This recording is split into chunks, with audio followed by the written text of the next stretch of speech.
படித்த படிப்புக்கு தான் நான் வேலைக்கு போவேன்னு சொன்னால் இங்கே பாதி பேருக்கு வேலையே கிடைக்காது. ஒரு கட்டத்துக்கு மேலே எங்களுக்கு படித்த படிப்புக்கு பிடிச்ச வேலை கிடைக்கலன்னு சொன்னால் கிடைச்ச வேலையை பிடிச்ச வேலையை மாற்றிக்கொண்டு அதில் நாங்கள் முன்னேறதுக்கு தான் பார்க்கணுமே தவிர தொடர்ச்சியாக வேலை இல்லை நாங்கள் வேலைக்காக பார்த்து கொண்டுக்கிறோம்னு சொல்லி பார்த்து கொண்டு வந்தோம்னு சொன்னால் எங்களோட வாழ்க்கை தான் வீணாக போய் கொண்டிருக்கோம். இந்த உலகத்தில் இருக்கிற மனித வாழ்க்கையை பற்றின ஒரு மிகப்பெரிய கோட்பாடு என்னன்னு சொன்னால், ஒரு மனிதன் பிறக்கிறான், வளர்றான், படிக்கிறான், படித்த படிப்புக்கேற்ற மாதிரி ஒரு வேலையை தேடிக்கொள்கிறான், அந்த வேலைக்கேற்ற மாதிரி தன் வாழ்க்கையில் செட்டில் ஆகிறான், அதுக்கு பிறகு ஒரு திருமணம் செய்து கொள்கிறான், குழந்தையை பெற்றுக்கொள்கிறான், அந்த குழந்தையை வளர்க்குறதுக்காக வேலையில் ஓட ஆரம்பிக்கிறான், அதுக்கு பிறகு ஒரு வயசில் இறந்து போகிறான்.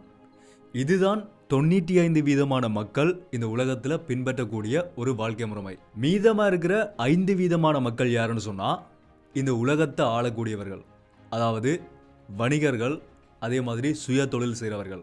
அவர்கள் தான் இந்த 95% மக்களை நடத்தி கொண்டிருக்கக்கூடிய ஒரு மிகப்பெரிய அளவில் இருக்கக்கூடிய ஒரு மக்கள். இதுதான் உலகத்தில் இருக்கக்கூடிய ஒரு மனிதனினுடைய வாழ்க்கை முறை. இது ரெண்டுமே அவ்வளவு இலகுவானதில்லை. இது ரெண்டினுடைய நோக்கமும், ரெண்டு பகுதியான மக்களினுடைய நோக்கமும் என்னவா இருக்குன்னு சொன்னால், கடைசியில் பணம் சம்பாதிக்கணுன்றதுக்காக தான் நாங்கள் எல்லாருமே ஓடிக்கொண்டிருக்கிறோம். ஆனால் ரெண்டையுமே வாழ்றன்றது அவ்வளவு இலகுவானதில்லை. இன்றைக்கு இந்த வீடியோவில் நாங்கள் பார்க்க போகிற விஷயம் என்னென்னு சொன்னால், எங்கட நாடு இப்போ எதிர்கொள்ளக்கூடிய ஒரு மிகப்பெரிய பிரச்சனை வேலையின்மை, அன்எம்ப்ளாய்மெண்ட். வேலையின்மையும் அதே நேரத்தில் நாட்டை விட்டு வெளியே போகக்கூடிய எங்களினுடைய தொழிற்படை, எங்களோட நாட்டினுடைய மிகப்பெரிய ஒரு வளமும் இன்றைக்கு எங்களோட நாடு எதிர்கொள்ளக்கூடிய ஒரு மிகப்பெரிய ஒரு பிரச்சனையாக இருக்குது. இது எங்களோட நாட்டுக்கு எதிர்காலத்தில் ஒரு பெரிய ஆபத்தை ஏற்படுத்தலாம்னு சொல்லி இப்போ சொல்லப்பட்டு கொண்டிருக்குது.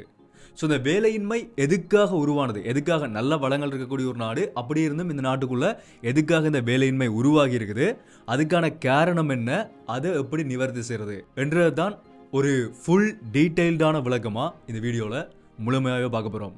ஸோ புதிய தகவல், ஒரு வித்தியாசமான வீடியோவாக இந்த வீடியோ இருக்க போது வீடியோவை ஃபுல்லாகவே பாருங்கள். கண்டிப்பாக இன்ட்ரெஸ்டிங்காக இருக்கும். அதே மாதிரி எல்லாருமே தெரிஞ்சு கொள்ள வேண்டிய ஒரு முக்கியமான விஷயமாகவும் இருக்கும். என்ன விஷயம் மட்டும் முதல்ல இருந்து தெளிவாக பார்க்கலாம். அனைவருக்கும் வணக்கம்.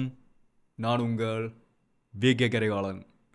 அதனிடத்தை பார்க்குறதுக்கு முதல் என்னோட வீடியோக்கு தான் யாராவது புதுசாக வந்து பார்த்து கொண்டு இருக்கேன்னு சொன்னால், இனிமேல் சப்ஸ்கிரைப் பண்ணலன்னு சொன்னால் மறக்காமல் சப்ஸ்கிரைப் பண்ணி அந்த ஓல்டர் ஆப்ஷன் வச்சுக்கொள்ளுங்க. அப்போ தான் அப்லோட் பண்ணக்கூடிய இந்த மாதிரியான இன்ஃபார்மேட்டிவ் வீடியோஸ், அதே மாதிரி நியூஸ் அனலைஸ் அப்டேட்ஸ் எல்லாமே தொடர்ச்சி அவங்களுக்கு கொடுக்குற நோட்டிஃபிகேஷன்ஸ் வரும். அதே மாதிரி யாராவது நான் பர்சனலாக ஃபாலோ பண்ணணும்னு வச்சுக்கிட்டு சொன்னாலும் இன்ஸ்டாகிராமில் போய் VK கரிகாலன் சர்ச் பண்ணிங்கன்னு சொன்னால் இந்த ப்ரொஃபைல் வரும், அங்கே மறக்காம ஃபாலோ பண்ணிக்கொள்ளுங்க. இந்த வீடியோவை லைக் பண்ணதுக்கு மறந்துடாதீங்க. வீடியோட கடைசியில் முடிஞ்ச வரைக்கும் எல்லாருக்குமே இந்த வீடியோ ஷேர் பண்ணி எல்லாருக்குமே இந்த விஷயத்தை தெரியப்படுத்துருங்க. இந்த வீடியோவை நாங்கள் ஒரு 3 பகுதிகளாக பிரித்து பார்க்க போகிறோம். ஒன்று, இந்த வேலையின்மைக்கான பிரதானமான காரணமாக இருக்கக்கூடிய எங்களோட நாட்டினுடைய கல்வி முறைமை. ரெண்டாவது, எங்களோட நாட்டினுடைய பொருளாதாரம். மூன்றாவது, அந்த வேலையின்மையை உருவாக்கி இப்போ அந்த வேலையின்மைக்கு காரணமாக இருக்கக்கூடிய எங்களோட நாட்டினுடைய அரசாங்கம். என்னடா இப்படி சொல்கிறேன்னு கேட்டிங்கன்னா டீட்டெயிலாக சொல்கிறேன், அதுக்கான காரணம் என்றதை சொல்கிறேன். ஸோ இந்த 3 பகுதியிலாக தான் இந்த வீடியோ இருக்க போது. முதலாவது, இந்த புள்ளி விவரங்கள் எப்படி இருக்குது, இப்போ எங்களோட நாட்டினுடைய இந்த வேலையின்மை தொடர்பாக இருக்கக்கூடிய புள்ளி விவரம், எவ்வளோ வீதத்துக்கு இந்த வேலையின்மை இருக்குது, வேலை செய்யக்கூடிய தொழிற்படையினுடைய எண்ணிக்கை எவ்வளோன்றதை பார்த்துட்டு அடுத்ததாக ஒவ்வொன்றா இந்த 3 பகுதிகளையும் பார்க்கலாம். இப்போ இந்த புள்ளி விவரங்களினுடைய அடிப்படையில் எங்களோட நாட்டினுடைய வேலையின்மை எப்படி இருக்குன்றதை பார்க்கலாம். 2023ஆம் ஆண்டு 3ஆம் காலாண்டுக்கான இலங்கையினுடைய தொகை மதிப்பு மற்றும் புள்ளி விவரவியல் திணைக்களத்தால் வெளியிடப்பட்ட ஒரு ரிப்போர்ட் வந்து எனக்கு பார்க்க கிடைச்சது. இப்போ நீங்கள் பார்த்து கொண்டிருக்கிறது அதுதான் இலங்கையினுடைய புள்ளி விவரவியல் திணைக்களத்தால் வெளியிடப்பட்ட உத்தியோகபூர்வமான ஒரு அறிக்கை. இந்த அறிக்கையின்படி இலங்கைக்குள்ள தொழில்படை, அதாவது 15 வயது இருக்கக்கூடியவர்களும் 15 வயதுக்கு மேற்பட்டவர்களும் இந்த தொழில்படைக்குள்ள உள்ளடங்குவார்கள். அதுக்குள்ளேயும் வேலை செய்கிறவர்கள், வேலை செய்யாமல் இருக்கிறவர்கள், வேலையின்மை, இது ரெண்டுமே உள்ளடங்கும். வேலையின்மை என்று சொன்னால் வேலை தேடிக்கொண்டு இருக்கக்கூடியவர்கள், அதே மாதிரி வேலை செய்யாமல் இருக்கக்கூடியவர்கள், இது எல்லாமே சேர்த்து தான் தொழிற்படை என்ற ஒரு பகுதிக்குள்ளே உள்ள வரும். இந்த தொழிற்படையினுடைய அளவு 2023ஆம் ஆண்டு 3ஆம் காலாண்டில் எவ்வளவா இருக்குன்னு சொன்னால் இலங்கைக்குள்ள 48.8% இருக்குது. இதை வந்து நாங்கள் பிரித்து வேலையின்மை எவ்வளவா இருக்குன்னு பார்த்தோம்னு சொன்னால் 2023ஆம் ஆண்டு 3ஆம் காலாண்டு வரைக்கும் இலங்கைக்குள்ள 4.7% வேலையின்மை இருக்குது. அதுக்குள்ள 3.6% ஆண்களும் 7% பெண்களும், இவ்வளவு பேரும் வேலை இன்மையால் வேலை தேடிக்கொண்டிருக்கக்கூடிய ஒரு பகுதியினர். இந்த 2023ஆம் ஆண்டு 3ஆம் காலாண்டு சொல்லி எதுக்காக நான் சொல்றேன்னு சொன்னா அது வரைக்கும் தான் இப்போ புள்ளிவிவரவியல் திணைக்களத்தால உத்தியோகபூர்வமான அறிக்கை வெளியிடப்பட்டிருக்குது. ஏன்னு சொன்னா 2 வருஷத்துக்கு ஒருக்கா தான் இது கணிப்பிடப்படுறது. ஓகே, இப்போ அடுத்ததா பார்க்க போற விஷயம் என்னன்னு சொன்னா இந்த 48.8 வீதத்துக்குள்ள பொருளாதார ரீதியா செயல்படும் மக்கள் தொகை, அதாவது எக்கனாமிக்கல் ரீதியா ஆக்டிவ் பாப்புலேஷன் ஒன்று இருக்கு தானே, வேலை செய்யக்கூடிய செயல்படக்கூடிய மக்கள் தொகைன்னு சொல்லி அது எவ்வளவா இருக்குன்னு சொன்னா 8.4 மில்லியன் பேர். அதாவது 64.6% ஆண்களும் 35.4% பெண்களும் செயல்படும் தொழிற்படையாக இருக்கிறார்கள். செயல்படாத தொழிற்படை, செயலற்ற மக்கள் தொழிற்படை எவ்வளவா இருக்குன்னு சொன்னால் 8.8 மில்லியன் பேர். செயல்படுற மக்கள் தொகையை விட 0.4 மில்லியன் அதிகமான மக்கள் இருக்கிறார்கள். அதுக்குள்ள 28.4% ஆண்களும் 71.6% பெண்களும் உள்ளடங்குகிறார்கள். எங்கட நாட்டினுடைய பொருளாதாரத்தை பொறுத்த வரைக்கும் எங்கட நாட்டுக்குள்ள பிரதானமாக பொருளாதாரத்துக்கு பங்களிப்பு செலுத்தக்கூடிய விடயங்கள் என்னென்னு சொன்னால் 1 விவசாயம், 2வது தொழில்துறை, 3வது சேவைகள். அந்த அடிப்படையில் பார்க்க போனால் இலங்கைக்குள்ள சேவைகளில் 49.6% இந்த தொழிற்படை பங்களிப்பு செலுத்தி கொண்டிருக்குது. தொழில்துறைகளுக்குள்ள 25% பங்களிப்பு செலுத்துகிறார்கள். விவசாயத்துக்குள்ள 25.4% பங்களிப்பு செலுத்துகிறார்கள். சேவை தான் எங்கள் நாட்டுக்குள்ள அதிகமாக வழங்கப்பட்டு கொண்டிருக்குது. அதாவது ஒரு சிஸ்டத்துக்கு கீழே வேலை செய்கிறது. இப்போ வெளிநாடுகளில் போய் பார்த்தோம்னு சொன்னால், வேறு நாடுகளில் இப்போ உதாரணத்துக்கு இந்தியாவை போய் பார்த்தோம்னு சொன்னால், இந்தியாவில் ஒரு சிஸ்டத்துக்கு கீழே வேலை செய்யக்கூடியவர்களுடைய எண்ணிக்கை ஒரு 40% இருக்கும். அந்த நாட்டுக்குள்ளேயே சுய தொழில் செய்கிறவர்கள் இல்லாட்டி பெரிய பெரிய வணிகங்கள் செய்யக்கூடியவர்களுடைய எண்ணிக்கை ஒரு 40% இருக்கும். நாட்டை விட்டு வெளியில் போய் வெளிநாடுகளில் வேலை செஞ்சு அந்த நாட்டுக்கு காசு அனுப்பக்கூடியவர்களுடைய எண்ணிக்கை ஒரு 20% இருக்கும். ஆனால் எங்கட நாட்டில் எப்படி நடக்குதுன்னு சொன்னால், வெளிநாடுகளில் போய் வேலை செய்யக்கூடியவர்களுடைய எண்ணிக்கை 50% இருக்குது. நாட்டுக்குள்ள ஒரு சிஸ்டத்துக்கு கீழே வேலை செய்யக்கூடியவர்களுடைய எண்ணிக்கை ஒரு 25% இருக்குது. சொந்தமாக நாட்டுக்குள்ளேயே வணிகங்கள் உருவாக்கப்பட்ட வணிகங்களுடைய எண்ணிக்கை 25% இருக்குது. இந்த மாதிரி தான் எங்கட நாட்டு நிலைமை வந்து இப்போ போய் கொண்டிருக்குது. எங்கட நாட்டை பொறுத்த வரைக்கும் வெளிநாடுகளில் போய் வேலை செய்கிறன்றது ஒரு பெரிய அளவிலான தொகை. ஆனால் இப்போ இருக்கக்கூடிய அந்த பொருளாதாரத்தால் இன்னும் எங்கட நாட்டினுடைய தொழிற்படை அதிகமாக வெளிநாட்டை நோக்கி போய் கொண்டிருக்கிறார்கள். ஸோ இதுதான் இப்போ இருக்கக்கூடிய எங்கள் நாட்டினுடைய வேலையின்மையும் எங்கள் நாட்டினுடைய பொருளாதாரம் இருக்கக்கூடிய நிலைமையும். ஓகே, இந்த வேலையின்மையில் பிரதானமாக பங்களிப்பு செலுத்துகிற முதலாவது அடிப்படை காரணம் என்னென்னு சொன்னால் எங்கள் நாட்டினுடைய கல்வி முறைமை. இன்றைக்கு வரைக்கும் நாங்கள் ஒரு மிக பழமையான ஒரு கல்வி முறைமையை தான் தொடர்ச்சியாக கற்றுக்கொண்டே வரோம். இது நிறைய பேருக்கு ஏற்றுக்கொள்ள முடியாமல் இருந்தாலும் அதுதான் 100% உண்மையான விடயம்.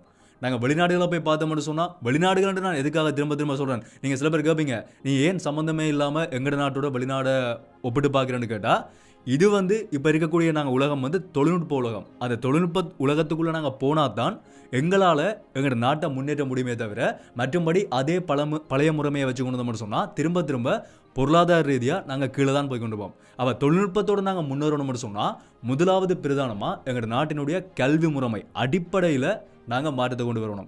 இன்றைக்கு வரைக்கும் பாடசாலையில் படிக்கக்கூடிய கல்வி முறைமைக்கும் நாங்கள் வெளியில் செய்கிற வேலைக்கும் எந்த ஒரு சம்மந்தமுமே கிடையாது. பயாலஜி படிக்கக்கூடியவர்கள் இல்லாட்டி மேத்ஸ் படிச்சுட்டு இன்ஜினியர் ஆகக்கூடியவர்கள் இவர்களினுடைய கல்வி முறைமைகளுக்கு தான் ஓரளவுக்கு சம்மந்தம் இருக்கே தவிர மற்றும்படி ஒரு காமர்ஸ் படிச்சுட்டு வரவனுக்கும் பேங்கில் வேலை செய்கிறவனுக்கும் சம்மந்தமே கிடையாது. ஒரு ஆர்ட்ஸ் படிச்சுட்டு வரவருக்கும் வெளியில் போய் இன்னொரு இடத்துல வேலை செய்கிறவருக்கும் சம்மந்தம் கிடையாது. டெக்னாலஜியை பார்க்க போனோம்னு சொன்னால் அதுவும் ஓரளவுக்கு ஒத்து போகக்கூடிய ஒரு துறை தான். மற்றும்படி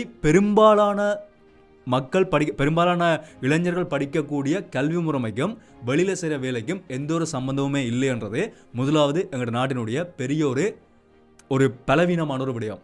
இதை வந்து முதலாவதாக மாற்றணும். இன்றைக்கு எங்கள் நாட்டுக்குள்ளே வேலை இல்லை, எங்களுக்கு வேலை பெற்றுதாங்கன்னு சொல்லி போராட்டம் பண்ணுறவர்கள் யாராக இருக்கிறார்கள்னு சொன்னால் பெரும்பாலும் இந்த ஆர்ட்ஸ் படித்து பட்டதாரி ஆகிட்டு இருக்கக்கூடிய இளைஞர்கள் தான். இப்போ ரீசெண்டாக யாழ்ப்பாணத்தில் நடந்திருந்தது. அங்கே இருக்கக்கூடியவர்கள் அதிகமானவர்கள் இந்த ஆர்ட்ஸ் பாடத்தை படிச்சுட்டு இப்போ பட்டதாரியாகி வேலை இல்லாமல் இருக்கக்கூடிய பெரும்பாலான இளைஞர்கள் தான். ஸோ இந்த மாதிரி தான் இந்த கல்வி முறைமையில் மாற்றத்தை கொண்டு வந்தால் மட்டும்தான் எங்கள் நாட்டினுடைய வேலையின்மையை ஓரளவுக்கு குறைக்க முடியுமே தவிர தொடர்ச்சியாக இந்த கல்வி முறைமையை நாங்கள் பின்பற்றோம்னு சொன்னால் எங்களால் ஒரு மாற்றத்தை கொண்டு வர முடியாது. இது வந்து முதலாவது. 2வது விடயம் என்னென்னு சொன்னால் எங்கள் நாட்டினுடைய பொருளாதார பின்னணி. இன்றைக்கு வரைக்கும் நாட்டுக்குள்ளே இருக்கக்கூடிய பொருளாதாரம், இப்போ நான் ஆரம்பத்திலே சொன்ன மாதிரி எங்கள் நாடு வந்து பிரதானமாக விவசாயம், சேவைத்துறை, அதே மாதிரி கைத்தொழில், இது 3லேயும் தான் பிரதானமாக பங்களிப்பு செலுத்தக்கூடிய ஒரு நாடாக இருக்குது. ஆனால் இந்த 3 துறைகளுக்குள்ளேயும் இன்றைக்கு வரைக்கும் பெரும்பாலான மாற்றங்கள் இல்லை. புதிய தொழில்நுட்பங்கள் உள்ள கொண்டு வரப்படையில இல்லாட்டி புதிய தொழில்நுட்பங்களை பயன்படுத்தி அதை வச்சு கொண்டு எப்படி பொருளாதாரத்தை மேம்படுத்துகின்ற அபிவிருத்திகள் பெரும்பாலும் இப்போ வரைக்குமே உள்ள வரையில. நான் இந்த டிஜிட்டல் பணப்பரிமாற்ற முறைமை பற்றி ஒரு வீடியோ அப்லோட் பண்ணியிருந்தேன். அதுலேயும் சொன்ன விஷயமா தான் அந்த டிஜிட்டல் பணப்பரிமாற்ற முறைமைன்றதும் ஒரு நாட்டினுடைய அபிவிருத்தியில் தங்கியிருக்கக்கூடிய ஒரு முக்கியமான ஒரு காரணம்.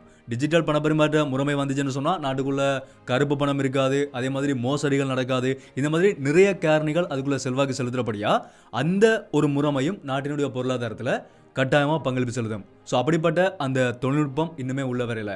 அதே மாதிரி அங்கே வேலை செய்யக்கூடிய அந்த ஒரு சிஸ்டம் வந்து ஆரம்ப காலகட்டங்கள் எப்படி இருந்ததோ அதே சிஸ்டத்துக்களை தான் இன்றைக்கு வரைக்கும் எங்கள் நாட்டினுடைய துறைகள் தொடர்ச்சியாக அதையே பின்பற்றி கொண்டு வரணும். அதையும் வந்து முதலாக மாற்றணும். அதை மாற்றினா தான் எங்கள் நாட்டினுடைய பொருளாதார ரீதியாக இந்த வேலையின்மை இல்லாமாக்கி நாட்டுக்குள்ளே வளர்ச்சியை ஏற்படுத்த முடியும். இது வந்து ரெண்டாவது மிக முக்கியமான ஒரு விடயம். ஸோ இந்த 2 காரணங்களும் தான் இப்போ நாங்கள் வெளிப்படையாக பார்க்கும்போது எங்கள் நாட்டில் இந்த வேலையின்மை, பொருளாதார வீழ்ச்சி, அதே மாதிரி நாட்டை விட்டு வெளியேறக்கூடிய இந்த தொழிற்படைகளினுடைய எண்ணிக்கைக்கு பிரதானமாக காரணமாக இருக்கக்கூடிய முக்கியமான விடயங்கள். இது நான் ஆழமாக சொல்லலை, ஒரு உங்களுக்கு விளங்கக்கூடிய மாதிரி மேலோட்டமாக தான் சொல்லியிருக்கேனே தவிர இதை ஆழமாக போய் பார்க்க போனோம்னு சொன்னால் இன்னும் எவ்வளோ பிரச்சனைகள் இருக்குன்றதை நாங்கள் தெளிவாக புரிஞ்சு கொள்ளலாம். ஓகே, இப்போ 3வது பகுதி என்னென்னு சொன்னால் இதை இல்லாமாக்குறேன்னு சொன்னால் எங்கள் நாட்டுக்குள்ளே நாங்கள் என்ன செய்யணும்? இப்போ நான் சொன்ன மாதிரி தான் ஒன்று தொழில்நுட்பத்தை எங்கள் நாட்டுக்குள்ளே அறிமுகப்படுத்தணும். புதிய தொழில்நுட்பங்களை கல்வி முறைமையிலையும் அறிமுகப்படுத்தணும். எங்கள் நாட்டினுடைய தொழில்துறைகளையும் புதிய தொழில்நுட்பங்கள் அறிமுகப்படுத்தப்படணும். 2வது எங்கள் நாடு முதலீட்டுக்கு மிகச்சிறந்த ஒரு நாடு. வெளிநாடுகளுடைய முதலீடுகளை கொண்டு வந்து எங்கள் நாட்டுக்குள்ளே வச்சு அதிகமான லாபங்களை அந்த நாடுகளும் பெற்றுக்கொள்ள முடியும், எங்கள் நாடுகளும் பெற்றுக்கொள்ள முடியும். அப்போ முதலீட்டுக்கு ஒரு பிரதானமான ஒரு நாடாக இருக்கிறபடியா முதலீடுகளை அரசாங்கம் நாட்டுக்குள்ளே உள்ளே கொண்டு வரணும். 3வது நாட்டுக்குள்ளே இருக்கக்கூடிய சுய தொழில் செய்கிறவர்களுடைய தொழில் வாய்ப்புகளை, அவர்களுடைய தொழில்களை ஊக்குவிக்கணும். அதன் மூலமாக தொழில் வாய்ப்புகள் நாட்டுக்குள்ளே அதிகமாக உருவாகும். 4வது எங்கள் நாட்டினுடைய தனியார் துறையையும் ஒரு பக்கமாக ஊக்குவிக்கணும். அரசு துறையை மட்டும் இல்லாமல் தனியார் துறையை ஊக்குவிச்சோம்னு சொன்னால் நாட்டுக்குள்ளே தொழில் வாய்ப்புகளை அதிகப்படுத்திக் கொள்ள முடியும். ஸோ இதை எல்லாமே மாற்றினோம்னு சொன்னால் எங்கள் நாட்டுக்குள்ளே பெரிய அளவில் இந்த வேலையின்மை வீதம்ன்றதும் குறைவடையும். அதே மாதிரி நாட்டை விட்டு வெளியே போகக்கூடிய இந்த தொழிற்படைன்றதும் பெரிய அளவில் குறைகிறதுக்கான வாய்ப்பு இருக்குது. ஏனெண்டா வெளிநாடு போகக்கூடியவர்கள் எதுக்காக போகிறார்கள்னு பார்த்தோம்டா பெரும்பாலும் ஒரு நல்ல ஒரு வசதியாக இருக்கக்கூடியவர், இல்லாட்டி ஏதோ கஷ்டப்பட்டு பெரிய பெரிய நாடுகள் இந்த கனடா, யூகே, யூரோப் இந்த மாதிரியான நாடுகளுக்கு போகக்கூடியவர்கள் வந்து ஓரளவுக்கு வாழ்க்கையில் செட்டில் ஆகிறார்கள் எங்கள் நாட்டினுடைய வருமானத்தை விட. அங்கே வருமானம் அதிகமாக இருக்கிறபடியா. ஆனால் பெரும்பாலான பகுதியினர் எங்கே போகிறோம்னு பார்த்தோம்னு சொன்னால் சாதாரணமான சிறிய நாடுகளுக்கு தான். துபாய், கத்தார், சவுதி அரேபியா இந்த மாதிரியான நாடுகளுக்கு, சின்ன நாடுகள்னு சொன்னால் அந்த வருமானத்தை வச்சு கொண்டு சொல்கிறேன். அந்த வருமானத்தை வச்சு கொண்டு பார்க்கும்போது எங்கள் நாட்டினுடைய வருமானமும் அந்த நாட்டுடைய வருமானமும் ஓரளவுக்கு கிட்டத்தட்ட ஒரே மாதிரி தான் இருக்குது. ஒரு கொஞ்சம் எங்கள் நாட்டை விட அதிகமாக இருக்கே தவிர மற்றும்படி அங்கே பெற்றுக்கொள்ளக்கூடிய வருமானம்ன்றது ஓரளவுக்கு குறைவான ஒரு வருமானம் தான். அப்போ இந்த மாதிரி இருக்கும்போது எங்கள் நாட்டுக்குள்ளேயே அந்த வருமானத்தை பெற்றுக்கொள்றதுக்கு அவர்களுக்கு முடியுமா இருந்தால் அவர்களுடைய செலவுகளை குறைச்சி கொண்டு இங்கேயே அவர்களால் வாழ முடியும். அதே மாதிரி எங்கள் நாட்டினுடைய பொருளாதாரத்துக்கும் அவர்களால் பங்களிப்பு செலுத்த முடியும். ஸோ இந்த காரணங்கள் எல்லாத்தையுமே சரியான முறையில், இந்த வளங்களை சரியான முறையில் எங்கள் நாட்டினுடைய அரசாங்கம் சரி செய்யுமா இருந்தால், முன்னேற்றமாக இருந்தால் எங்கள் நாட்டுக்குள்ளே வேலையின்மையும் குறைவடையும், பொருளாதாரமும் மேலே நோக்கி போகும். அதிகமான பொருளாதார வளர்ச்சி ஏற்பட்டு எங்களோட நாடும் அடுத்த கட்டத்துக்கு வந்து போகிறதுக்கான வாய்ப்புகள் அதிகமாக இருக்குது. அடுத்த பக்கம் இப்போ எங்கட பக்கத்தில் இருக்கக்கூடிய ஒரு பிரச்சனை, இது வந்து அரசாங்கத்துடைய பக்கத்தில் இருக்கக்கூடியது, நாட்டினுடைய பக்கத்தில் இருக்கக்கூடிய பிரச்சனை. அடுத்தது எங்கட இந்த படித்த சமூகத்திலையும் அதே மாதிரி இளைஞர்களோட பக்கத்திலையும் இருக்கக்கூடிய ஒரு பெரிய பிரச்சனை என்னென்னு சொன்னால், படித்த படிப்புக்கு தான் நான் வேலைக்கு போவேன்னு சொன்னால் இங்கே பாதி பேருக்கு வேலையே கிடைக்காது. ஸோ எங்களுக்கு என்ன வேலை கிடைக்குதோ ஒரு கட்டத்துக்கு மேலே எங்களுக்கு படித்த படிப்புக்கு பிடிச்ச வேலை கிடைக்கலன்னு சொன்னால் கிடைச்ச வேலையை பிடிச்ச வேலையாக மாற்றிக்கொண்டு அதில் நாங்கள் முன்னேறதுக்கு தான் பார்க்கணுமே தவிர தொடர்ச்சியாக வேலை இல்லை நாங்கள் வேலைக்காக பார்த்து கொண்டுக்கிறோம்னு சொல்லி பார்த்து கொண்டு வந்தோம்னு சொன்னால் எங்களோட வாழ்க்கை தான் வீணாக போய் கொண்டிருக்கும். ஒரு கட்டத்துக்கு மேலே நாட்டுக்குள்ளே இப்போ நான் சொன்ன மாதிரி அரசாங்க உத்தியோகங்களில் வந்து கவர்மெண்ட் ஜாப்பில் வந்து நிறைய இடங்களும் இருக்குது. அதே மாதிரி அதுக்கு அப்ளை பண்ணுறாங்கன்ற வீதம் வந்து குறைவடைஞ்சிருக்குது. அதுக்கு ஒரு சிலர் தங்களோட தகுதியை பார்க்காம ஓரளவுக்கு குறைஞ்ச வேலையாக இருந்தாலும் அதுக்கு அப்ளை பண்ணி ஓரளவுக்கு வேலை தேவைன்னு சொன்னால் ஒரு கட்டத்துக்கு மேலே வாழ்கிறதுக்கே காசு இல்லைன்னு சொன்னால் ஏதோ ஒரு வேலையை நாங்கள் செய்ய வேண்டிய ஒரு நிர்பந்தமான ஒரு இடத்துக்குள்ளே போவோம் தானே. அப்படி போகும்போது அந்த வேலைகளுக்கு அப்ளை பண்ணி அதுக்குள்ளே நாங்கள் முன்னேறதுக்கு தான் பார்க்கணுமே தவிர தொடர்ச்சியாக வேலை இல்லைன்னு சொல்லிக்கொண்டு போராட்டம் செய்கிறதால அரசாங்கத்தாலையும் ஒன்றும் செய்ய முடியாது. எங்களோட நாட்கள் தான் வீணாக போய்கொண்டிருக்கும். ஸோ ஒரு கட்டத்துக்கு மேலே அரசாங்கம் இதை அபிவிருத்தி செஞ்சால் எங்களுக்கு நல்ல வேலை கிடைக்கும். அது வரைக்கும் கிடைச்ச வேலையாக பிடிச்ச வேலையாக மாற்றிக்கொண்டு நாங்கள் போனோம்னு சொன்னால் எங்களோட வாழ்க்கையில் முன்னேற முடியும். இது வந்து எங்களோட பக்கத்தில் இருக்கக்கூடிய ஒரு பலவீனமான ஒரு பிரச்சனை வந்து நான் பார்க்கக்கூடிய மாதிரி இருந்தது. அப்படி இல்லைன்னு சொன்னால் நாங்கள் சொந்தமாக தொழில் செய்யணும்.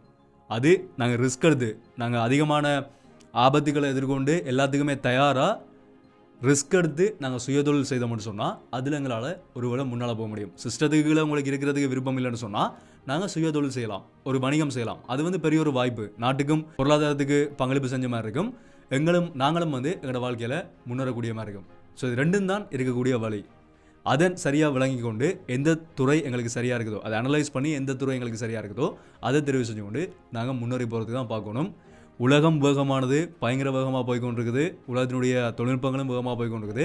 அதோட அந்த கால ஓட்டத்தோடு நாங்கள் போகணும்னு சொன்னால் நாங்கள் எங்களை மாற்றிக்கொண்டால் மட்டும்தான், அதுக்கு பழக்கப்படுத்தி கொண்டால் மட்டும்தான் எங்களால் முன்னேறி போக முடியும். ஸோ இதுதான் எங்களோட நாடு இப்போ எதிர்கொள்ளக்கூடிய ஒரு மிகப்பெரிய பிரச்சனை இருக்கக்கூடிய இந்த வேலையின்மையும் நாட்டை விட்டு வெளியே போகக்கூடிய மக்களுடைய எண்ணிக்கையும் அதிகமாக இருக்கிறதுக்கான ஒரு விளக்கமான ஒரு விஷயம். இது எங்களோட நாட்டுக்கு ஒரு ஆபத்து தான், எதிர்காலத்தில் ஆபத்தை ஏற்படுத்த போகிற விடயம். அதை சரியான முறையில் உணர்ந்து இப்போவே எங்களோட நாட்டினுடைய அரசாங்கம் இதுக்கான நடவடிக்கைகள் எடுத்தால் தான் எங்களோட நாட்டை அந்த எதிர்காலத்தில் வரக்கூடிய ஆபத்தை குறைச்சி நாட்டை முன்னேறி கொண்டு போக முடியும்.